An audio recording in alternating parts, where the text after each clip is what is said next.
La chose se passait autrefois. Même pas autrefois, mais avant autrefois.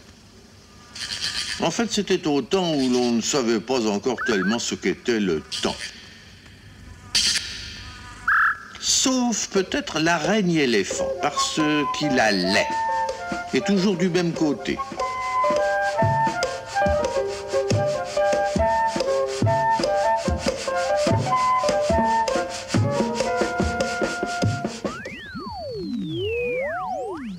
En ce temps-là, les méduses médusaient.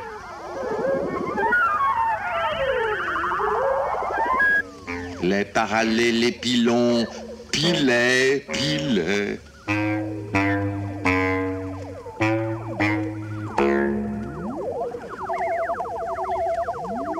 Les amibes amibaient.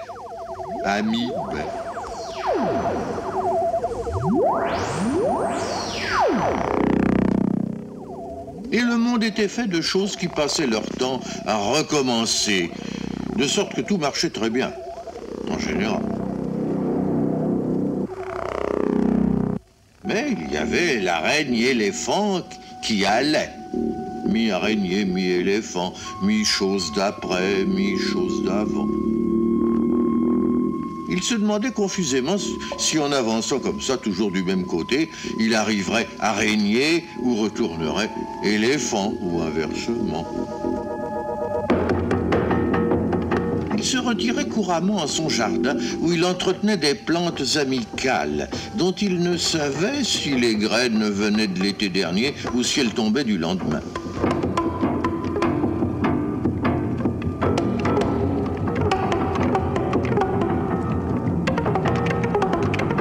Et là, mi-araignée, mi-éléphant, craignant d'être encore trop ce qu'il était, et pas assez peut-être ce qu'il serait, il réfléchissait tant bien que mal à toutes ces choses, en essayant de penser seul.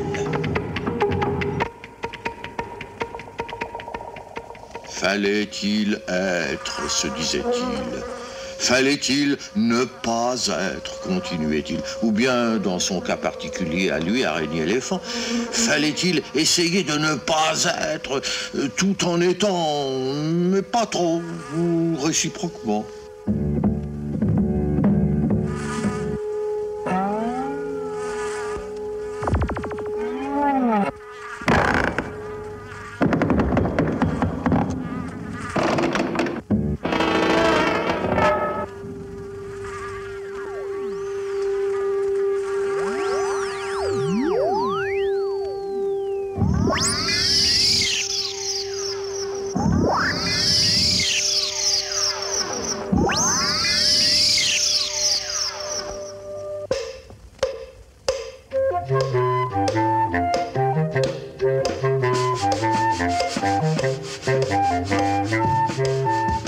L'araignée-éléphant allait, car tel était son propre. Et il allait toujours du même côté, car il n'en connaissait pas d'autre.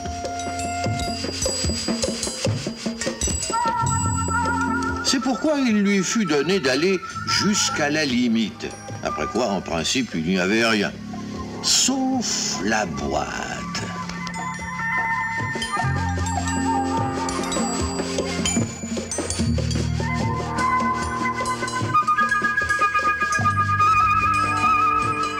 C'était à la boîte que l'on demandait le droit de continuer d'avancer.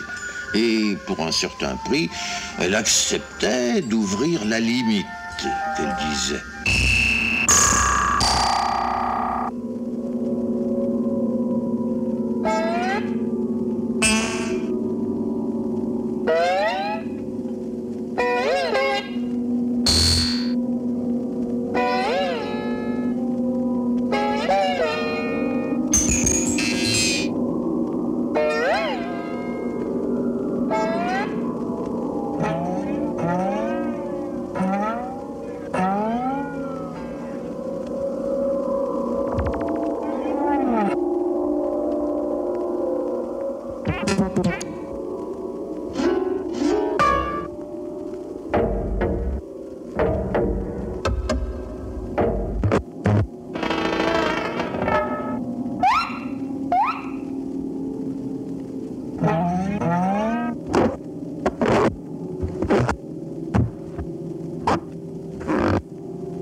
fois le prix payé, la boîte, en réalité, n'ouvrait rien. C'était une simple boîte à retourner le temps. Elle servait seulement à faire croire aux araignées-éléphants qui s'en retournaient qu'ils continuaient d'aller toujours du même côté. Car plus les araignées-éléphants avancent difficilement, plus ils sont persuadés d'aller du bon côté, et dans une certaine mesure, réciproquement.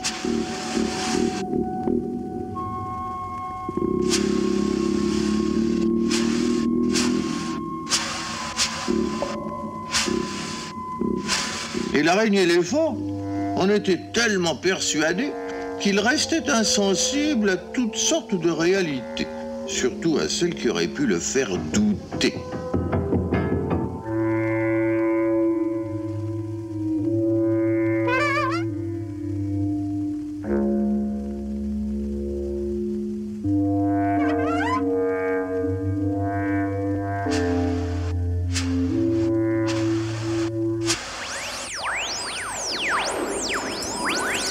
Et il ne voulait connaître aucun autre chemin, aussi séduisant et tortueux fût-il.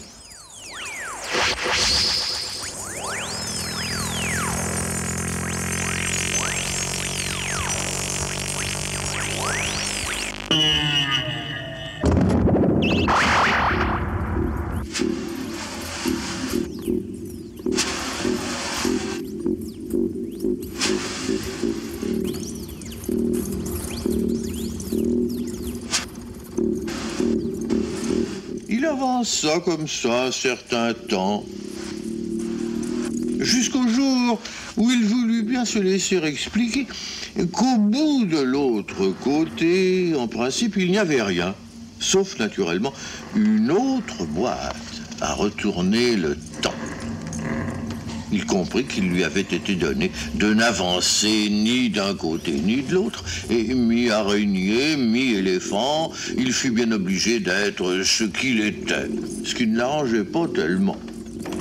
Alors, ne sachant plus que faire, faute de mieux, il se multiplia. Il se multiplia beaucoup, beaucoup, beaucoup. Et toujours du même côté.